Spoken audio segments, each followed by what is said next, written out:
여러분, 아이들은 쉽게 울음보가 터지죠. 그런데 이제 어른이 되어서 울기가 참 쉽지가 않습니다. 남들 앞에서 눈물을 보이는 것은 더욱더 쉽지 않은 일이죠. 그러나 여러분, 울음이 스트레스 해소나 또는 심리적인 치유 또는 관계 회복에 좋다고 합니다. 그러나 세상이 막 분주하고 신경 쓸 것도 많고 체면도 있고 하니까 또 감정이 메말라서인지 좀처럼 울지 않는 걸 여러분 언제 울어보셨어요? 최근에. 예. 그러나 성령의 감동을 받고 하나님의 은혜를 경험하면 눈물이 많아지는 증상이 나타납니다. 예, 나타나요. 여러분, 몸은 신진대사는 젊은 사람이 더 좋잖아요. 근데 젊은이들은 이렇게 많이 계산을 많이 하기 때문에 육신적으로 이 연세가 드시면 건조해지잖아요. 건조해져서 눈물을 좀 흘리면 또 머리가 띵하고 한데 말씀에 감동되거나 그래서 눈물 흘리는 모습을 우리 연로한 성도들이 보이는 모습 보면 제가 큰 은혜를 받습니다. 여러분 좀 많이 우셔야 돼요. 우셔야 될 줄 믿습니다. 예. 우리 이제 어른 되어서도 젊은 세대도 울 때가 있어요. 왜 웁니까? 개인적인 사연 때문에 웁니다. 제가 어떤 젊은 성도의 남편이 실직이 좀 장기화돼 가지고 어린 자녀와 부인 앞에서 엉엉 끄이끄이 서럽게 울었다고 해요. 왜 울었냐면 자기 신세가 너무 답답하고 처량한 거예요. 여러분, 한국 문화에서 가장이 부인 앞에서 어린 자녀 앞에서 눈물을 그것도 막 소리내서 어이어이 우는 거 쉽지 않은 일이죠. 그러나 우리가 이민 생활을 생각해 보십시오. 혼자서 눈물을 삼킨 적이 얼마나 많습니까? 저도 예외가 아닙니다. 울고 싶지만 울 수가 없어요. 우리는 그렇게 교육을 받았어요, 남자들은. 그래서 이 여집사님이 그때 남편이 막 그렇게 울어서 처음엔 좀 민망했는데 그걸로 인해서 부부 간의 이해도 깊어지고 연대감이 더 깊어졌다라고 간증을 하셨습니다. 오늘 본문에서 여러분, 이스라엘 백성들이 모두 함께 소리 높여 울었다. 이거 찾아보면 소리 높여서 통곡했다. 모두가 그런 표현이 있는데, 옛날에는 왕이 죽거나 아니면은 큰 사고가 나서 한국에도 국가 애도 기간 이런 게 있잖아요. 대형 사고 나면 집단적으로 슬퍼한 것입니다. 그러나 그들은 누가 죽어서 온 게 아니에요. 읽어보시면 하나님의 책망 때문에 다 함께 울었습니다. 여러분, 로마서 12장 15절에 이런 말씀 있죠. 즐거워하는 자들과 함께 즐거워하고 우는 자들과 함께 울라. 이 말씀이 우리가 지금 이루고 있는 이 그리스도인 공동체가 서로의 삶에 깊이 참여하는, 연대하는 모습이 그런 감정적인 연대까지 같이 해야 된다는 것을 말해주고 있습니다. 함께 기뻐하고 함께 슬퍼하고 서로의 짐을 나누는 모습이에요. 그 이스라엘 백성이 함께 울었다는 것은 어떻게 보면 참 부러운 공동체의 모습이죠. 예. 하지만 오늘 성경 말씀이 단순히 공동체 안에서 함께 우는 것 자체를 찬양하기 위해서 기록된 게 아니란 거예요. 예. 여러분, 하나님의 자녀된 우리가 우는 데는 두 가지 종류로 나눌 수 있어요. 하나는 세상적인 울음입니다. 세상적인 울음. 그것은 나를 사랑해서 신세 한탄하는 울음이에요. 그것도 유익함이 있어요. 그러나 다른 하나는 회개함으로 하나님께 나아가는 울음이 있다는 거예요. 나와 공동체의 죄를 애통해하면서 우는 울음이에요, 이게. 예. 그 실직한 남편 성도님은 아쉽게도 자기 죄 때문에 회개해서 운 게 아니란 거예요, 그게. 자기 신세가 처량해서 운 거예요. 우리 이민 생활하면서 내 신세가 처량해서 울고 싶을 때가 얼마나 많으셨어요. 우리도 신앙생활 하면서도 실직할 때 있고 가게가 안 될 때도 있고, 또는 이게 2008년 같은 경우에 미국이 막 흔들리면 부도하잖아, 부도. 막 원치 않는 병에 걸릴 때도 있고, 또는 부부와 자녀 간의 갈등 때문에 힘들 때 아이고 내 신세야, 울고 싶을 때가 있어. 울고 싶을 때가. 엉엉 울면은 그때 창피하긴 하지만 속은 후련해지겠죠. 그러나 울음만으로 끝나버리면 내 속은 후련해요. 좀 약간 좀 창피하긴 하지만 나는 만족이 돼. 그래서 이 남편 성도도 엉엉 울어서 좀 창피했지만 아내와 감정적으로 서로 연결이 되고, 아내도 그 어려움에 공감을 하게 되고, 부부관계도 개선되었지만 교회 공동체로 헌신으로 연결이 안 된 거예요. 하나님이 그들의 삶에 하나님의 자녀이기 때문에 고난의 고통을 허락하셨지만 그 고난을 통해서 하나님을 기쁘시게 하는 대로 나아가지는 못했다는 거예요. 안타까운 일이에요, 그게. 그러면 우리는 어떻게 울어야 하는가? 오늘 제목이 통곡하는 이유잖아요. 성도는 우는 것도 뭔가 좀 달라야 된다는 거예요. 여러분, 우리는 그렇게 생각해요. 내 인생은 좀 특별해. 나는 유별하고 내가 걸어가는 길은 남들이 이해하지 못하는 특별한 인생길이야. 그럴까요? 우리 인생길 결코 새로운 길이 아닙니다. 이미 수많은 사람들이 걸어갔던 길이에요. 수많은 사람들이 하늘 아래 새로운 게 없어요. 우리의 영혼은 새로운 영혼이지만 걸어가는 인생길은 새로운 게 없어요. 다 걸어갔던 길이에요. 그래서 우리가 겪는 울어야 하는 상황에 이 괴로움의 근원은 어디에 있는가? 우리는 성도이기 때문에 그 해답을 성경에서 찾아요. 성경에서. 예. 하나님의 자녀이기 때문에 성경에서 그 답을 찾아야 하는데, 그러기 위해서 오늘 본문을 보는 거죠. 이스라엘 백성들이 함께 모여서 통곡했어요. 통곡. 그래서 오늘 본문 1절 3절에 보면 제가 읽었습니다. 읽어드릴게요. 그 이유가 있습니다. 여호와의 사자가 길갈에서부터 보김으로 올라와 말하되 내가 너희를 애굽에서 돌아 올라오게 하여 내가 너희의 조상들에게 맹세한 땅으로 들어가게 하였으며 또 내가 이르기를 내가 너희와 함께한 언약을 영원히 어기지 아니하리니 너희는 이 땅의 주민과 언약을 맺지 말며 그들의 제단들을 헐라하였거늘 너희가 내 목소리를 듣지 아니하였으니 어찌하여 그리하였느냐. 그러므로 내가 또 말하기를 내가 그들을 너희 앞에서 쫓아내지 아니하리니 그들이 너희 옆구리에 가시가 될 것이며 그들의 신들이 너희에게 올무가 되리라 하였노라. 이 말, 여러분, 하나님, 여호와는 하나님이잖아요. 하나님 여호와의 사자는 천사입니다. 통해서 이스라엘 백성을 책망하셨어요. 여기에 길갈과 보김이라는 두 이 성읍이 나오는데, 길갈은 애굽의 수치가 굴러갔다, 사라졌다라는 말이고, 보김은 우는 자들이라는 뜻입니다. 사자가 길갈이라는 동네에서, 여기는 요수아가 여리고성을 이제 정복하기 전에 모든 그 장정들 다 할례 안 받은 장정들 다 할례하고 하나님 앞에 이렇게 헌신한, 그래서 언약을 세운 곳이거든요. 의미 있는 곳이에요. 그래서 애굽의 수치를 다 잊어버리고 이제는 하나님께서 주신 땅을 우리가 믿음으로 차지한다. 근데 그곳에서 울 수밖에 없는 곳으로 갔다는 것은 이스라엘의 이 백성들이 기쁨에서 슬픔의 상태로 전락했다라는 것을 뜻합니다. 이 성경의 모든 단어는 다 의미가 있어요. 여기에 나오는 하나님의 메시지는 뭡니까?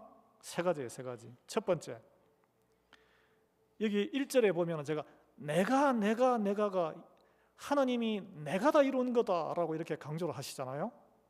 가나안에 정착한 것은 하나님의 언약 때문이다. 아브라함과 이룬 언약, 요수아에게 했던 언약, 그 천사 군대 장군을 보내서 다 미리 다 손보겠다. 너는 가서 점령만 해라. 그 언약, 내가 약속을 지키는 하나님이다라는 것을 보여주는 거예요. 너희들의 노력 때문이 아니다. 내가 한 일이다. 두 번째, 그럼에도 불구하고 이스라엘 백성들은 가나안 주민을 진멸하고 제단을 허물라는 하나님의 명령에 불순종했어요. 사연이 있었겠죠. 힘에 좀 부딪혔거나 아니면 그들을 종으로 좀 삼으면 더 살기가 좀 안락했거나 실제로 그랬어요. 세 번째, 이 불순종 때문에 가나안 주민들은, 이제 남아있는 주민들은 이스라엘 백성에게 가시와 올무처럼 계속 찌르는 존재로 하나님이 그냥 놔두실 것이다. 그런 말씀이에요. 여기서 여러분, 우리가 무엇을 배울 수 있습니까? 우리의 노력과 이런 걸 다 열심히 하지만 이루시는 분은 하나님. 하나님이 약속을 이루시는 신실한 분이란 거예요. 그래서 그분을 믿고 따르기만 하면 반드시 하나님은 선하신 약속을 이루신다는 거예요. 하나님이 계속 강조하는 것입니다. 두 번째, 하지만 하나님의 자녀된 우리 인간은, 성도는 그 언약과 행하신 일을 잊어버려요. 잊어버리고 또 잊어버리고. 우리의 특징이에요.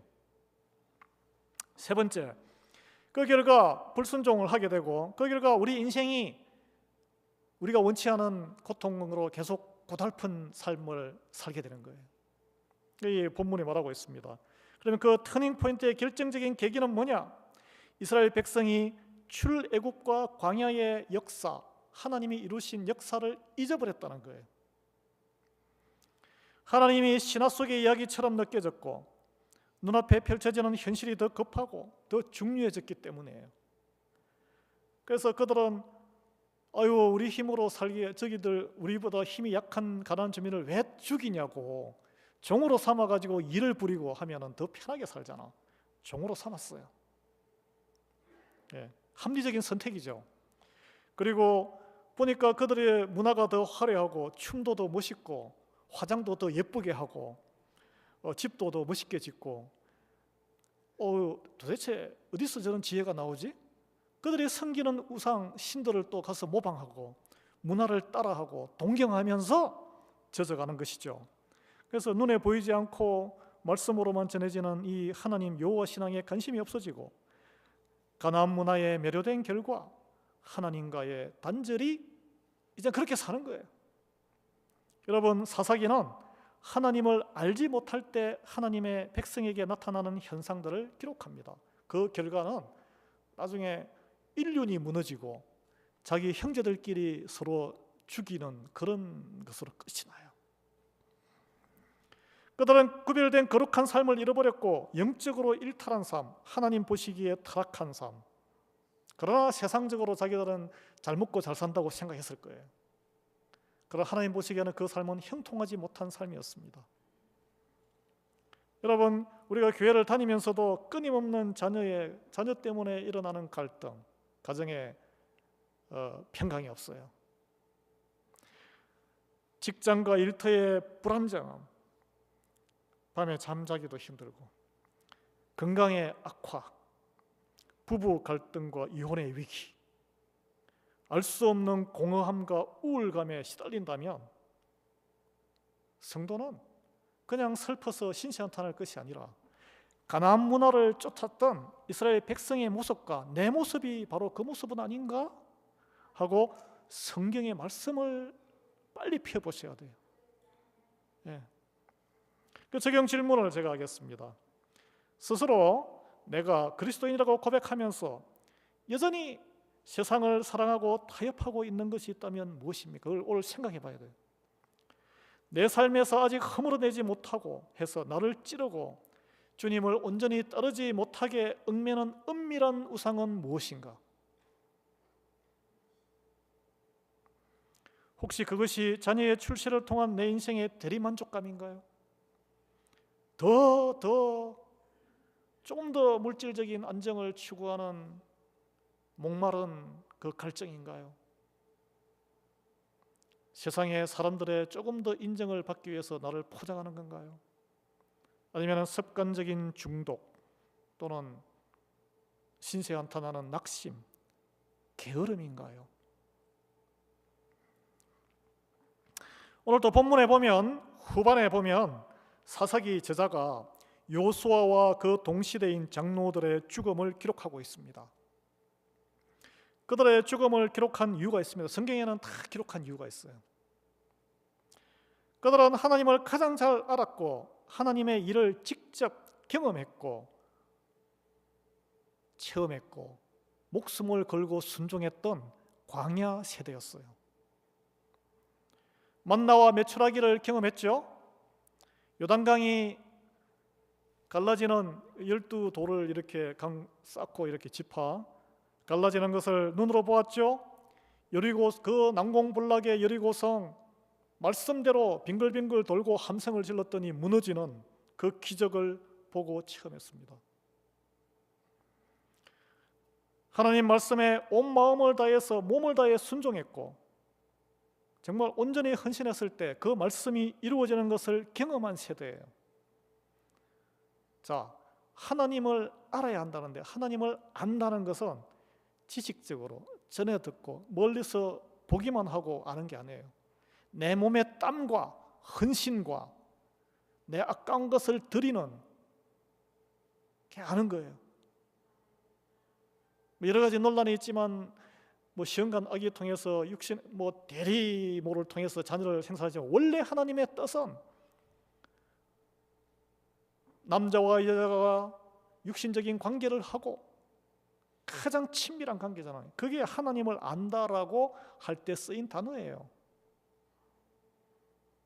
서로 토론하고 이야기한다고 남녀 관계가 발전하는 게 아니잖아요. 부부가 되고 자고 자녀를 낳고 해야 정말 친밀해지는 거예요.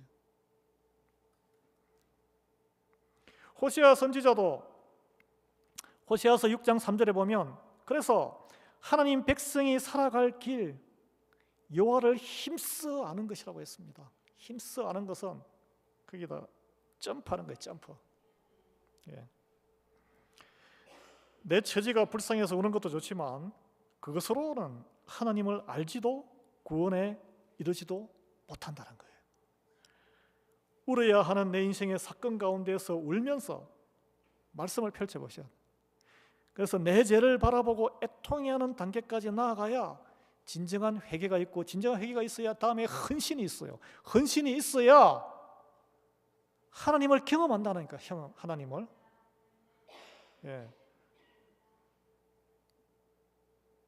아니 물속에 들어가야 때가 불고 이렇게 때를 벗겨내고 몸이 시원해지죠. 목욕탕에 들어가야 샤워를 해야. 그냥 비가 내린다고 비 오는 거 보고 비 시원하게 잘 오네. 내 몸에 때도 같이 벗겨집니까? 아니에요. 예수님은 팔복설교에서 마태복음 5장 4절에 보면 세 번째 복이 나오는데 애통해하는 자는 복이 있나니 그들이 위로를 받을 것이다 라고 하셨어요. 여러분 애통함은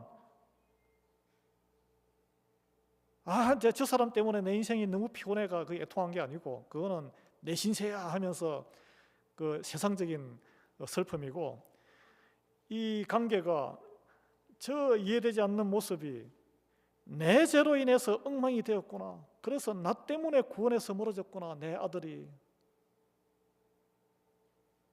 내 이웃이. 그것을 바라볼 수 있는 영적인 해석력입니다.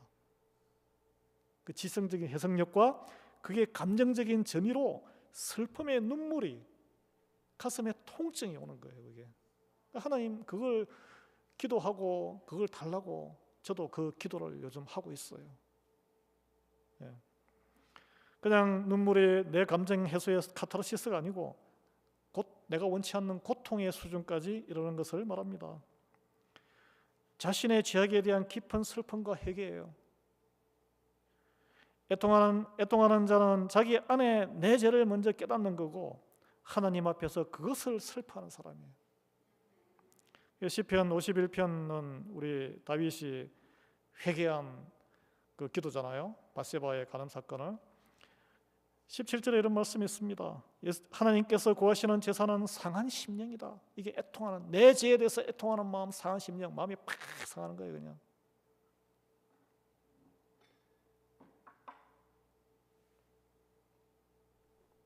다른 사람에 대해서 마음이 상하면 막 화가 나죠. 내가 우울감이 생기고. 근데 나 때문에 마음이 확 상하면 막 겸손해져요. 가난한 심령이 되는 거예요. 고린도후서 7장 10절에 일전에 우리 주일 예배 나눈 말씀인데 하나님 뜻대로 하는 근심은 후회할 것이 없는 구원에 이르게 하는 회개를 이루는 것이다. 이것도 애통하는 마음이에요. 이게 애통은 나아가서 내 죄뿐 아니라 세상의 타락과 고통에 대한 슬픔이에요. 우리는 남들에게 별로 관심이 없잖아요. 그 애통하는 마음에 내 죄를 애통하고 하면 세상에 대한 애통함도 있는 거예요. 미국에 대한 애통함, 한국에 대한 애통함, 세상에 대한 애통함. 하나님의 뜻이 무너지고 그로 인해서 이웃이 고통받는 현실, 눈물 흘릴 줄 아는 마음입니다. 그래서 예레미야 선지자는 예레미야서 9장 1절에 보면 어찌하면 내 머리는 물이 되고 내 눈은 눈물의 근원이 되어 죽임을 당한 딸 내 백성을 위하여 주야로 울리요. 애통한 마음을 주십시오라고 사실 기도하는 거예요. 예수님께서도 누가복음 19장 41절에 보면 예루살렘을 바라보시며 눈물 흘리고 우셨다고 하셨어요. 여러분, 회개 없는 믿음은 거짓된 신앙입니다. 애통만이 회개의 시작이고 믿음의 진정성을 나타내는 열매이기 때문에 이런 애통하는 자에게 하나님은 그냥 놔두시지 않으세요. 친히 위로자가 되셔서 성령님 오셨잖아요. 그래서 위로자, 보혜사라고 이렇게 번역이 됩니다. 애통하는 자가 십자가 앞에서 용서를 경험하고 그때 예수님이 이해가 되는 거예요. 왜 죄도 없이 죽었나? 나와 무관했는데. 그때 이해가 되는 거예요, 십자가가. 그리고 그리스도 안에서 새로운 생명과 평안을 누리는 위로를 받습니다. 교회 안에서 위로를 받는 거예요. 이 시대의 그리스도는 교회예요, 교회. 우리 성경에 나옵니다. 요한계시록 21장 4절에 죄로 인해 애통하는 이에게만 주어지는 완전한 위로가 있다. 장차 천국에서 모든 눈물을 씻어주시는 날에 완성될 것이다. 요한계시록 21장 4절에 모든 눈물을 그 눈에서 씻기심에 그냥 씻어줍니까? 애통하는 눈물을 씻어준다는 거예요. 적용 질문입니다. 여러분, 본인과 가정과 교회와 또 나라의 죄악에 대해서 마음 아파하면서 기도하십니까? 기도하셔야 돼요. 회개 없는 기쁨, 내 자아의 만족적인 신앙 생활에서 벗어나고자 하십니까? 벗어나셔야 돼요. 성령의 감동을 구하십니까? 애통함을 주십시오. 오늘 본문에서 이스라엘 백성은 참 아름다운 공동체에 서로 함께 슬퍼했어요. 함께 통곡했어요. 함께 예배드렸어요. 그런데 그 회개가 다음 세대까지 이어지지 못했네. 오늘 결론이 별로 안 좋잖아요, 말씀에. 왜 그랬을까요? 우리가 눈물을 흘려도 하나님 보시기에는 악의 눈물이다. 악의 눈물은 막 씹어 먹으면서 이 먹이가 죽어가는데 눈물을 뚝뚝뚝 흘려요. 내 신세가 처량해서 흘리는 눈물, 그 슬픔의 근원은 무엇 때문일까요? 내 위로를 위해서 있는 거예요. 나 위로를 위해서. 내 죄를 바라보며 하나님을 찾는 마음이 없다는 거예요. 그들이 자기들이 눈물을 흘린 그곳을 복임이라고 이름했다는데, 눈물을 흘리다. 자기들 흘린 눈물이 그렇게 귀한 거예요. 동네 이름까지 딱 정하면서. 그리고 하나님께 여호와께 제사를 지냈는데 그것뿐, 됐지? 그러면 예배드리고, 아이고 내가 예배드리고 헌금하고 뭐 탈탈 털고 그걸로 됐지? 그러면 안 된다는 거예요. 그 눈물이 회개의 애통함의 눈물로 연결되지 못했습니다. 애통함의 눈물로 회개가 없으니까 하나님을 힘써 알고자 하는 마음이 없는 거예요. 하나님을 힘써 알고자 하는 마음이 없으니 헌신이 어디 있어요? 시간 아깝고 돈 아깝고 다 그냥 귀찮은 거지. 그러니까 그게 없으면 영적인 부흥의 물결이 어디 있습니까? 다음 세대의 신앙의 전성이 어디 있어요? 호세아서 6장 6절에는 이런 말씀을 합니다. 하나님은 인애를 원하고 제사를 원하지 아니하며 번제보다 하나님을 아는 것을 원하노라. 그 남편이 뭐 이렇게 남자가 아주 BTS 인물 좋고 또는 여자분이 뭐 미스 코리아처럼 인물 좋고 너무 좋아가지고 쇼윈도 그 마네킹처럼 탁 모셔놓고 너무 아름다워, 당신 너무 근육도 멋있고, 또는 뭐 어디 뭐 아이비리그 출신에 이렇게 세워놓고 그걸로 만족하면 삶을 살아보십시오. 자녀가 나옵니까? 나와요? 같이 침대에 들어가서 서로를 알아야 되는 거예요.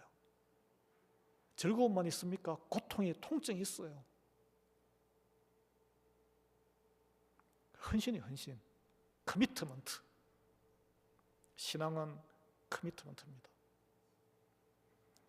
우리 교회에 적용해 보겠습니다. 이민 1세대들이 헌신하고 예배하고 전도하고 힘들게 신앙생활을 해왔습니다. 갈등의 역사가 있죠. 그러나 회개함으로 화해의 역사를 하나님이 이루어 주셔서 그리스도의 한 몸된 공동체를 회복했지 않습니까? 그러나 우리 자녀와 손자녀들에게 이런 헌신과 신앙생활이 지속적으로 이어지고 있습니까? 우리가 이 땅을 떠나고 나면 오늘 말씀처럼 그 후에 일어난 다른 세대는 하나님을 알지 못하고 하나님께서 이 기회를 통해 행하신 일도 알지 못할까 두려운 마음이 있습니까, 여러분? 저는 두려워요. 자녀와 손자녀가 하나님을 모르는 세대가 되지 않도록 어떻게 해야 할까요? 우리가 그들에게 세상 우상에 근거한 은행을 보이고 있지는 않습니까? 여러분 어떤 일로 자녀와 손자녀들을 칭찬하세요? 세상적인 성공을 칭찬하십니까? 아니면 하나님의 말씀에 순종하는 모습을 칭찬하십니까? 자녀와 손자녀가 하나님을 떠나 세상적인 삶을 쫓는 것을 보며 이것이 내 죄 때문이라고 애통해하며 하나님 앞에 간절히 기도하고 계십니까? 오늘 질문이에요, 질문. 저 자신에게도 던지는 질문입니다. 그 회개의 눈물을 뿌리며 기도하는 이들이 우리 가운데 얼마나 있습니까? 여러분, 우리는 무엇 때문에 한숨 짓고 에휴 하면서 또는 홀로 남 앞에 이제 눈물 보이게는 그러니까 뒷방에 가서 눈물 지으며 눈물을 삼키고 통곡하십니까? 외로웠어요? 여러분, 가장 불행한 세대는 경제적으로 어려운 자녀, 손자녀가 아니고 하나님을 모르고 살아가는 세대임을 진정으로 믿으십니까? 자녀에게 물려줄 최고의 유산이 돈이 아니라 신앙의 유산임을 믿으십니까? 여러분 보세요. 세상적으로 효자되는 자녀, 세상적으로 출세길을 달리며 잘 나가는 그런 자녀가 아닙니다. 여러분 경험하시죠? 조금 부족해도 늘 부모 옆에서 부모가 하는 일을 돕고 부엌일도 돕고 집안일도 돕고 그래서 부모가 하는 그 어려움도 알고 부모의 부족함도 알고 같이 경험한 자녀예요. 그 부모의 속을 다 헤아려요. 그 부모의 아픔과 슬픔과 기쁨을 함께 경험한 아이가 효자가 돼요, 효자. 선산을 지키는 소나무는 9번 소나무란 거예요. 자녀와 손자녀와 함께 한 교회에서 예배와 기도와 말씀 묵상과 봉사와 구제와 전도와 선교의 신앙생활을 함께하는 것이 하나님을 체험하여 알게 하는 가장 큰 선물이라는 거예요. 여러분 패밀리와 함께 여행 가시잖아요. 베케이션 가시고 해외여행도 가시고 왜 자녀들과 함께 교회의 헌신과 전도와 선교 활동은 못하십니까? 적용이에요, 적용. 신앙의 유산은 저절로 전해지지 않습니다. 내 죄로 인해서 다음 세대가 하나님을 모르고 세상을 쫓아 살게 된다는 것을 애통하게 여기는 마음, 그 마음을 회복하시고 통회하는 마음으로 회개해서 주님 앞에 통곡하는 우리 모두가 되기를 예수 그리스도의 이름으로 축원합니다. 기도하겠습니다. 신실하신 하나님, 미국 땅에서 성공과 안정을 위해 세상과 타협하고 세상 복을 쫓아 살았던 저희의 죄를 회개합니다. 하나님의 자녀로 거룩하게 살라 하셨지만 세상 문화와 우상을 쫓다가 인생의 가시와 올무 같은 문제에 부딪혔습니다. 이 어려움을 단지 아이고 내 신세야 하며 처량히 울기보다 뿌리 깊은 나의 죄를 들여다보는 계기로 삼아 통회하는 심정으로 회개의 눈물로 나아가도록 성령님 도와주시옵소서. 자녀에게 줄 가장 좋은 유산이 신앙임을 확신하게 하시고 우리 가정과 교회의 다음 세대가 이민 1세대처럼 직접 땀과 피로 헌신으로 하나님을 체험하도록 인도해 주시옵소서. 우리 교회의 다음 세대 사역도 이렇게 세워주시기를 간구하옵고 이 모든 말씀 예수 그리스도의 이름으로 기도합니다. 아멘. 찬송